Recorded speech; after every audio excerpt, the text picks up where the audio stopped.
মিলাদ কি? অনেকের মতে পড়া যায়, আবার অনেকের মতে মিলাদ পড়া যায় না। অনুগ্রহ করে সঠিক ব্যাখ্যা জানাবেন। মিলাদটা রাসূলের যুগে ছিল না।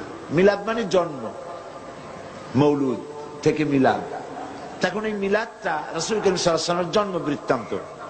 এই জন্ম বৃত্তান্তের যে সিস্টেম আমাদের দেশে, উপমহাদেশে চালু হয়েছে, কতগুলো লোক এক জায়গায় বসে তারপরে সব দাঁড়াইয়া নবী সালাম আলাইকা কোরআন সুরে সমস্বরে একযোগে পড়লো।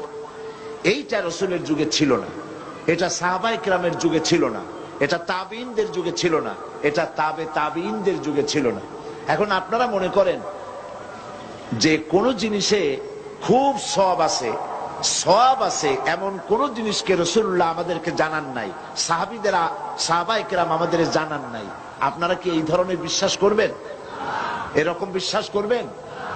যাতে সওয়াব আছে রাসূলুল্লাহ সব আমাদের জানাইছেন, সাহাবায়ে কেরাম আমাদের সব জানাইছেন। তো মিলাদে যদি সওয়াব থাকবে তো রাসূলুল্লাহ বললেন না কেন? সাহাবীদের চাইতে আমরা কি বেশি রাসূলুল্লাহকে ভালোবাসতে পারবো?